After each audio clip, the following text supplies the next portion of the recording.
Hi, Sarah. Hi, Pam. How are you? I'm good. I'm here. We're doing it. Last week you were stuffy nose. This week I'm stuffy nose. Did I give you the sniffles through the screen? Yeah, it happens. My bad. It happens. It's okay. So today we're gonna do something a little bit different for us, and that's gonna be we're gonna have like a little chat. Like we're not talking about one topic. We're just gonna be like asking each other questions back and forth. Me and Sarah want to have a little bit of fun with this, so I hope you guys enjoy this episode. So I give you the floor. Ask the first question. Oh, so I go first. Okay. I see. Yeah. I see. So I highlighted this one, and it's probably because I wanted to put you on blast first. No, I'm kidding. Great. Sounds great. But I think this is a classic question that we need to just get out there. What is the most unhinged thing you have Googled since becoming a mother? Okay. I'm sure that I've Googled some pretty weird things, but I think I must have spent 35 minutes on YouTube looking for what a baby's heartbeat sounds like or what their lungs sound like if they have pneumonia. Oh. Because my kid had a cold and I was like 35 minutes deep in some person who had 4 views on their YouTube video. And I was in the comments and I was just like, Oh my goodness. but it was unhinged because he wasn't sick. I just was like, well, what if he has pneumonia and I don't know? So, what about you? So there was one time when my daughter was so young, maybe she was, I don't know, she couldn't be more than 8 weeks old. And she was doing this really weird thing. She was asleep, but she was doing this really weird thing with her jaw where she was like, it was weird. It was like, it was almost like she was like wiggling her jaw. It looked like While she was sleeping? while she was sleeping. And I'm like, is she having a seizure or a stroke? Oh my God. What is this? What is it? And I didn't know how to describe it. And I still am having trouble putting it into words. It's like it almost looked like she was suckling, but her mouth was completely closed. Yeah, but her chin was going back, like her jaw was moving back and forth. It was so weird. Turns out she was suckling. She was suckling in her sleep with nothing in her mouth. And it was a totally normal thing. And then I was like, but wait, if she's doing that, she must be hungry. So do I wake her up and do I feed? It was like a whole rabbit hole. But then I was like, but are you sure she's not having a stroke or a seizure? Oh my God. I've never seen a baby do that. I've never heard of a baby doing that. I've never heard of it either. Yeah, but apparently it's so common. It's the most common thing. I've seen my kid do it. But Yeah. before that, I didn't know that it was normal. I was freaking out. And of course, like my husband had just gone into the shower as soon as she started doing it. And I didn't want to bother him because I knew deep down it was probably nothing. But like in my postpartum brain, I was like, oh, she's dying. That's it. Like she needs a Everything needs neurosurgeon immediately. Call Amelia Shepherd from Grey's Anatomy. Let's go. Yeah, she needs a neural surgery or a cradle, something. Craniotomy. Yeah. Craniotomy. All right. All right. What's the next question? No, you're up. You have to ask me one now. Okay. I'm going to choose one that I think is going to be kind of funny. Okay. I think I just saw it. Hold on. If your toddler could leave you a 1-star review, what would it say? It would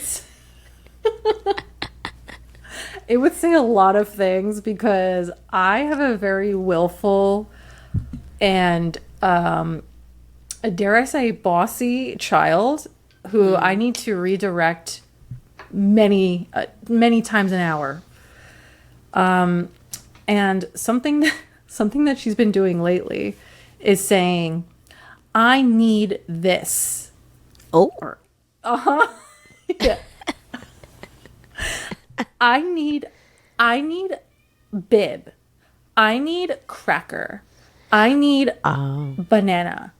And like she does it with sass, you know. It's not like, oh, I need this. And you know, so I've been trying to say, may I have? And then I'll just stare at her until she says it correctly. I won't give her the thing as she quote unquote needs. She probably looked at you like, She does, and she does. She gives me like that. And then she starts whining at me. And then I say, that's not how you ask nicely. Say, please. You say, may I have blank, please? And then she gets real mad because she's like, and I think what's happening in her mind is she's saying to herself, I have clearly communicated what I need, because to her it is a need. Mm-hmm. And my mom is saying that I need to ask for it a different way, even though I already communicated what I need. This is bullshit. 1-star review. Yep. Yeah, for me, it's a very similar answer. My kid would be like, does not listen the first time I ask for something. Because sometimes he will start to ask for yogurt, cottage cheese, fruit. And I won't hear him. And then he's like, cheese, cheese. And I'm like, why are you screaming? He's like, cottage cheese. And I'm like, why are you yelling? Cottage cheese, please. And then he goes, cottage cheese, please. So He'll yell the please. he would be like, does not listen to me. 1-star review. All right.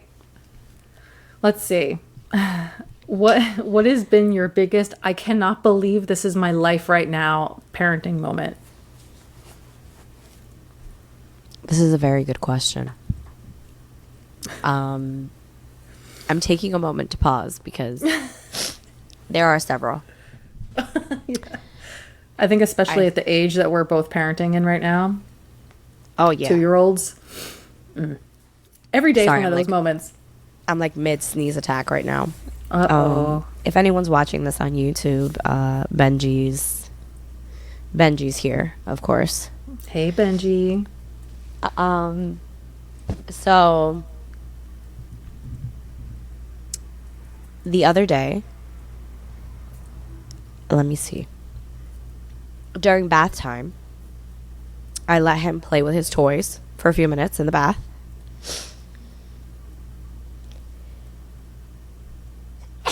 I see. Oh, Sorry. bless you. Thank you. I let him play for a few minutes in the bath, and I stayed in the bathroom, but I like took a step back. I've been trying to like let him play safely and like whatever in the bath. So I stepped away, and I went back to the bath, and I had pooped In the bath? in the bath. He pooped in the bath. Oh my God. Bless you. And I came out of the bathroom. Thank you. I came out of the bathroom and I yelled to my husband. I said, the baby pooped in the bath. Was that the first time he's ever done that? Yeah, since he was like a newborn. Wow. Like there was like 2 or 3 turds floating in the tub. And I wasn't even mad. I was just like, what is my life? What is this? And then my husband was like, do you want a glove? I'm like, I don't know. It's got to get out of the tub somehow, I guess. You should have had like a poopy scooper. I should have used the cat litter one. Yeah, you're right. Yeah. But yeah. But what about you? It's so funny because I was thinking about the story before you mentioned yours, and it was also poop related because of course every time we're saying why is this my life, it has to be poop related, right? Yeah, for sure. So Ramona, the other day, had poop in her diaper, and I was unaware. I was unaware. And oh, bless you, my darling. Thank you. And she was wearing like a romper too, one piece. Oh. Yeah. And she did tell me she had poop in her diaper, but 1 second after she told me she had poop in her diaper, decided to somehow get her arms inside her romper, unlatch her diaper, and pull it out like it was a bra. Full of What? poop. Oh my God. Yeah. Yeah. And I kind of just stood there for a minute in shock with my jaw on the ground, like, what just happened? Why? Ugh. Yeah, it was disgusting. All right. Well, Yeah. poopy babies. Oh, yes. All right. Next question. Let's see. I'm going to dive a little spicy here. Ooh, okay. What?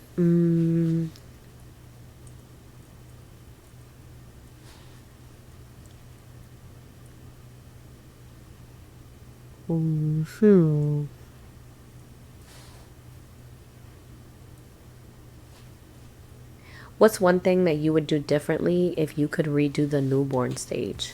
Oh my God, all of it? Is that an answer? It could be. Honestly, for my sanity, I would redo my entire breastfeeding journey from the beginning, because I accidentally gave myself an oversupply. And I talked about this a little bit. Like, while that is a blessing, it's very much a curse at the same time, because of the constant mastitis and clogged ducts and misery that you live in as a result, and how tied you are to the pump, or the baby has to be constantly feeding. It's painful. My nipples were raw. I couldn't wear many shirts. It was miserable. So I would probably seek out lactation support earlier and more often than I did. And I probably wouldn't start pumping for at least 2 to 3 weeks after I gave birth. If I were to do it again, that would be, for me, that would be what I would do again. I think that would have helped my newborn journey a lot more. Okay. And you? Well, I have a few things on the topic of breastfeeding / pumping. I think that I would... So I had a C-section, so this is a little bit tricky, because it's not that I had a low supply, but like my milk didn't come in right away. So I was like maybe 2 days postpartum when I started really getting milk. Because the first 24 hours I was on magnesium and all these different things, and my body was just held back. And then I was on high blood pressure medication, so like it was different. I think that I still considered it breastfeeding, but I think I would do more direct breastfeeding before pumping. So I would definitely do that. And I would... Well, who knows what that'll be like, but I would definitely be nicer to myself when the baby would cry. I feel like I was very on edge when the baby would cry, because I'd be like, there's only 4 things that can be wrong right now. Why can't I fix it? I think I would just be nicer. Just be like, it's our first time together, babe. Like, you know? So, those are my 2 that I would say.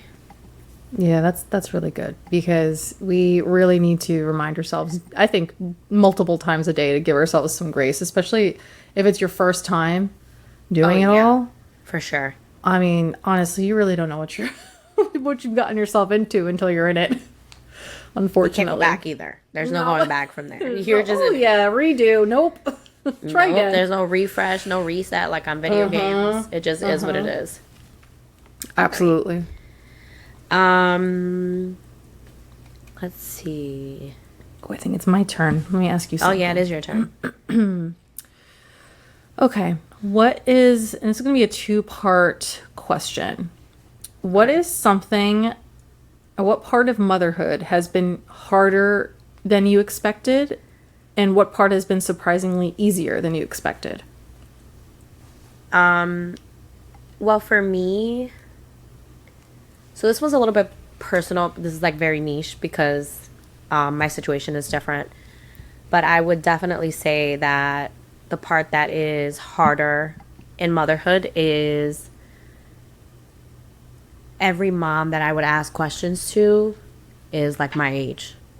While I have my mother-in-law and I have a wonderful relationship with her, our birthing and mothering experiences are very different because she was a teen mom. She had 2 children very young, and then she had her third child much later in her life, and she's also a step parent. So her mothering experience is very, very different. So I would say that the hardest thing is I'm mothering without my own mom, and that's something I'm navigating, and I'm getting better about talking about it. But that's really hard because, like, in asking the moms that are my age, they're giving me kind of like new age advice. And while that's wonderful and a lot of it is updated and those things are great, sometimes, you know, your mom being like, hey, just put a little chamomile tea and like it'll be okay kind of thing, you know? So that's difficult. That has its challenges, I would say. The thing that I would say that is surprisingly easier is recognize it, and this has come obviously out of the newborn stage, but recognizing when I'm touched out and exhausted and I need to tap someone in, or I need to just take a moment and acknowledge that I wish I could tag someone in even. So I guess just like that moment of walking away, that's become a lot easier for me. Of being like, I've been, you know, my husband's been working for 14 days straight. Today is day 14 and I'm ready to shave my head 2007 Britney. Like, that's where I'm at. And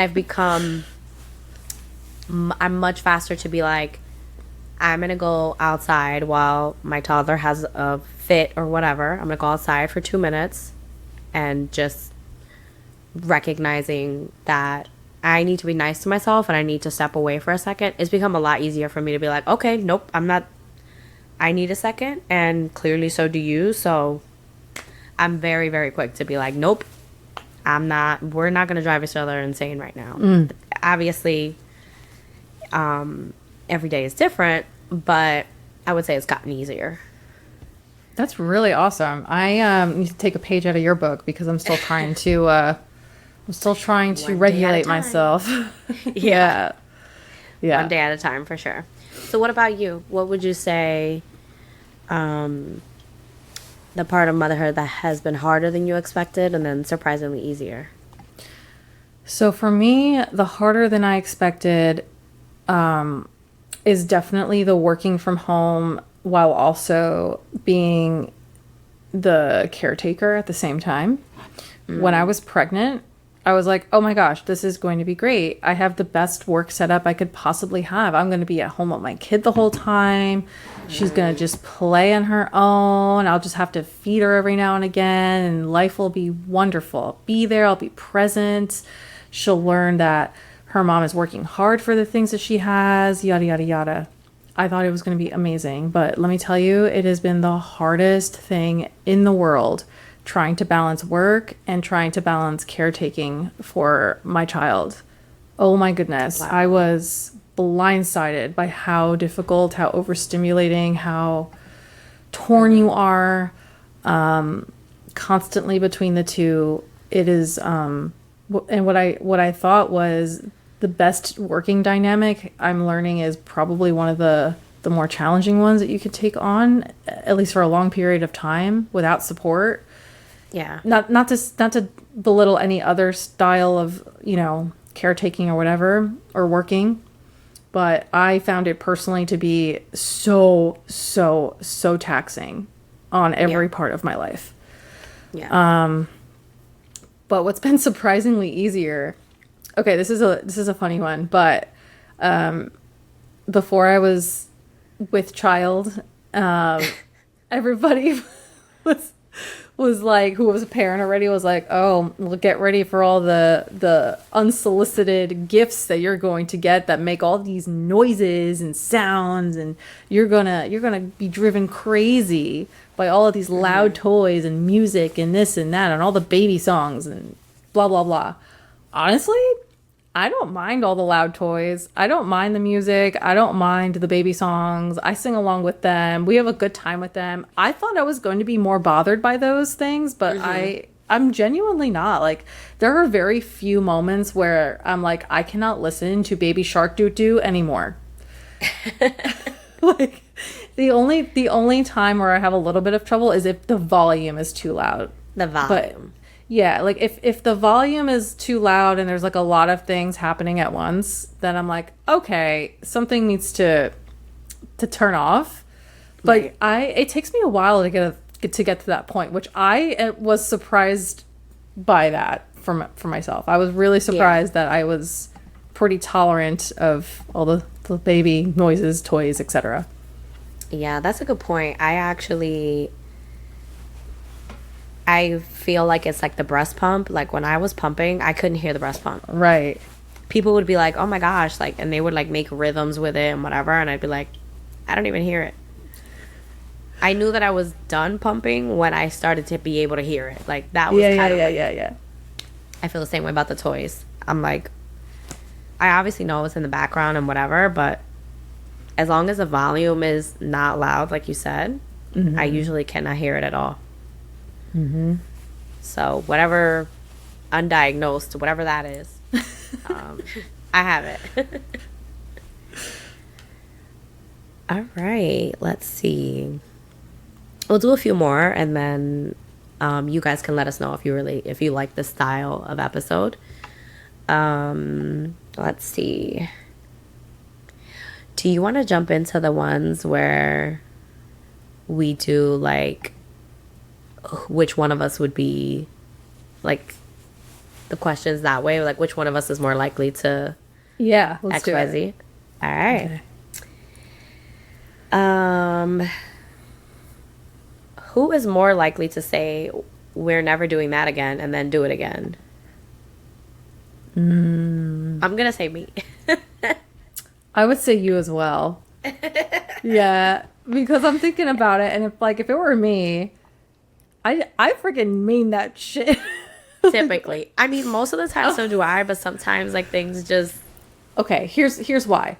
If I say we're never doing that again, it's because the experience I have, it has created such a visceral reaction for me to actually verbalize it. Like, that's how awful it needs to be for me to say I'm never doing that again, because I am definitely somebody who will give something at least a second try. Example, the little gym.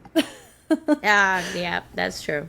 Yeah, when my daughter left me scratches and bruises from how Oh my gosh hard she was clinging on to me in her first little gym class, because that's how afraid she was.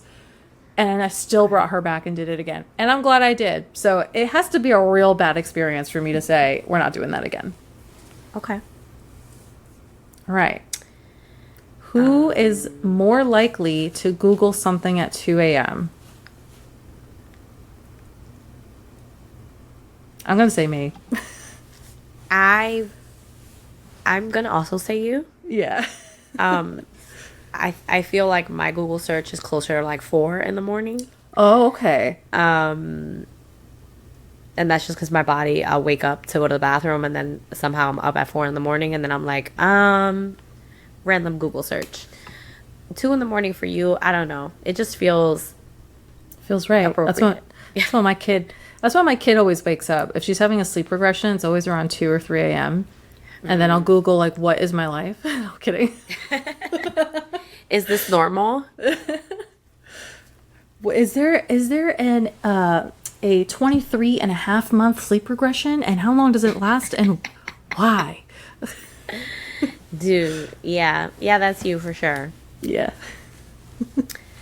Um, all right. I'm gonna ask the quote unquote hard question. What's something you completely disagree about when it comes to parenting? With each other, you mean? Yeah. I'm gonna tell you what I think it is. Go ahead. Um, but I also want to say that I'm not an extreme believer of this. So that's my disclaimer. Okay. I did do a little bit of cry it out with my son, Okay. but it was very little, and it's very like concise and structured, etc. But I did. Okay. And I think that's fair because we definitely disagree there. I've never done a single cried out with my daughter. We still are laying on the floor, sitting in the chair until she falls asleep. And that's a hill I'm going to die on. That answers two questions. Yeah, that's the hill I'm going to die on. But yeah, we'll never do cried out with her. And I think don't it's know. great that It's we just- disagree on that though, because yeah. for one, I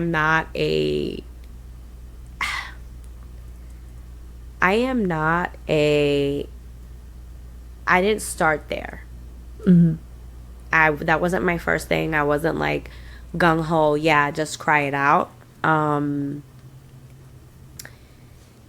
also, I would even go a step and say I have done it like once or twice, and then I'm like, this is the cap. I'm not putting you through that. I'm not putting myself through that. That's it. So I think it's funny that the thing we disagree on is like not an extreme. I'm not like, yeah, let him cry it out. I'm like, no, Yeah. hold on. Slow down. Yeah, I think whatever works for your family is going to work for your family, you know, and ultimately, you know, kids get to a certain age where you're going to have to try new things to help them fall asleep because what was working is not working anymore. And I mean, we've had to pivot a lot of times to help our daughter get to sleep, and we still do. And actually, my husband and I are already talking about what's the next step for us to try to help her fall asleep a little bit more independently. And it's not too cumbersome trying to get her to fall asleep still. I mean, she's so routined with it that she knows exactly what it means when mom or dad lays down or sits in the chair. It's time to go to sleep. And we just are there to support her through it in the room. You know, eventually we're going to have to graduate from that. And you know, we'll see. Yeah. I might join you. Who knows? I don't know. Who knows? We'll see. Guess we'll see. Stay tuned. Stay tuned. All right.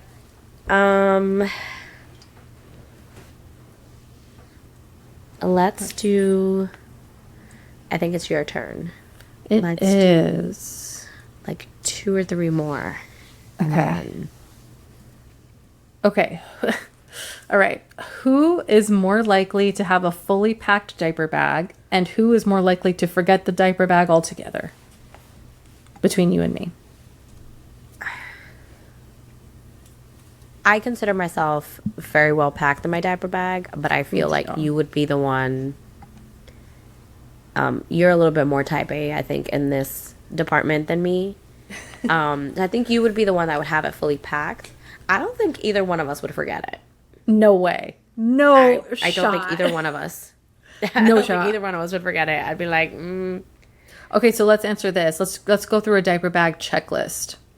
Like if you're going out, like, okay, what is in your diaper bag at all times? Like, I'm not talking like a specific trip you're going somewhere. No, your everyday essentials for your diaper bag. What do you have in there? I have diapers. I have wipes. I have a change of clothes. I have diaper cream. And some type of a snack. That's it? At all times, yes. Okay. I think I have hand sanitizer in there also. Okay. And I used to have a passy because he had a passy, but...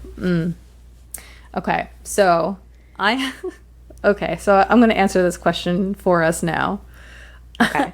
My everyday diaper bag has, obviously, diapers, wipes, diaper cream, change of clothes, a pair of pajamas, a swimsuit in the summertime because you never know.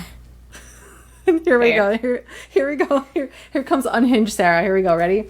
Sunscreen, bug spray, Tylenol, 3 or 4 pouches, at least 3 or 4 packs of crackers. I'm trying to think. And My that's like wallet. leaving the house to go to Target? Yes. Okay. Hand sanitizing wipes that are separate from the butt wipes. Of course. Toys. I have a ton of toys. Just chilling. Books. My wallet lives in my diaper bag because it's in my back seat. Yeah, but I just want everything available. A water. She always has a water there. Yeah. Okay. A hair tie for me. I also use this as a purse, so let's be real. Like, there's some of my stuff in I was there, gonna say, too. yeah, I have that in my bag. Okay. And unfortunately, I have started my cycle again, so tampons and pads always in there because you never know. All right. So I guess we can answer the question: who's more likely to have a fully packed diaper bag? Sarah, It's got me. it. Okay, so let's do one more. I'm gonna choose this one wisely. Okay. Um,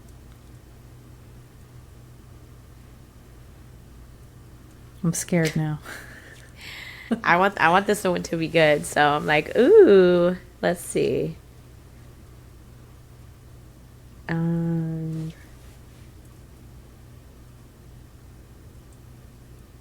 What's the longest you've gone without showering? I was gonna choose something a little like heavier, but I was like, no, let's make this funny. I think there was a okay. Before you answer this, let us remember, others will be listening. Okay, but let us also remember that our podcast is called the Unfiltered Village. Yep, talk about it. Talk about it. Okay, so the newborn trenches are real, my friends. They sure every are. day or every few days feels like one long day that never ends. Yeah. So if I'm being quite honest, I think I lost track at one point because I just didn't know what day it was. But I'm going to go on a whim and say maybe 3 days. And I'm not proud of it, but my baby was well cared for. I was gonna say I might be a little proud of it because exactly that. My baby was taken care of. Yeah. I lost track. Same answer. I think after 3 days, I probably was feeling so disgusting that I probably could not survive if I did not go shower at that point. Yeah, I think it was like day 3, and then I was like, "What day is it? When's the last time I showered?" And then it was like that. But yep. And I mean, listen, again, this is unfiltered. You know, when you're taking care of a newborn, you're being a person and all those things. They do take a little bit of a backseat because you're learning a new thing. Not only is there a new baby, but there's a new you. So like, you that maybe took 3 showers a day is not taking 3 showers a day when you've only had 2 hours of sleep. Well, that's the whole thing. It's like, would I rather... I have about 10 minutes right now. Would I rather sleep for 10 minutes or wash my ass? I'm going to choose sleep every time. Exactly. I'm going to choose it every time. Every time. Exactly. There was one time that I was pumping for 20 minutes that I was like, oh, I'm closing my eyes. I know that I could fall asleep right now. And I did. I 20 minutes or whatever, when my phone buzzed, I was like, all right, that was my nap. Like, I remember one time you reminded me, I was pumping once and I just did one of those like wipe showers where I just put some soap on a paper towel, wet it, and just like did all the essentials. And I'm like, all right, that was my shower. Put my hair up in a tight bun, called it a day. It was falling out anyway. Yep. I actually took a picture and I'm gonna send it to you. Maybe we'll post it at some point. I took a picture 2 years ago. I was about 3 months postpartum. I had taken a shower. My hair had started to fall out. And I had so much hair come out, and I was like petrified. I was like, oh my God, my hair. I have a picture too that I can send and we can share because again, unfiltered, but I had like this whole section of my like the front Ooh, here. we could do those. Yep. I was bald. Like it was Yep. it was scary. I didn't realize how awful it was. But I did myself a favor sort of. I kind of went a little like I had my mom cut craze and I gave myself the straight bangs, which I think helped cover up how bald I was in this one section. But oh my God, the hair loss was so real. It was so real. I remember you getting said bangs. Yeah. And I remember that was around the time that I stopped tying my hair. Yeah, Because I you've was said bald. that. So I would just clip it. I clipped my hair and I was like, okay, because I can't display to you how bald I am right now. And I didn't want bangs because I kind of had bangs. Like I had cut them while I was pregnant. So I was like, I don't want to cut my hair. So this is just where we're at. So, yes. I can't wait to send you this picture. Oh my goodness. I've learned a lot about you, Pam. I've learned a lot about you also, Sarah. So let us know for sure if you guys enjoyed this style of episode. We definitely have a gajillion more questions that we can play around with and answer, and anything you guys want to submit. So with that, we are wrapping this episode up. All right. See you next time. Alrighty. Bye.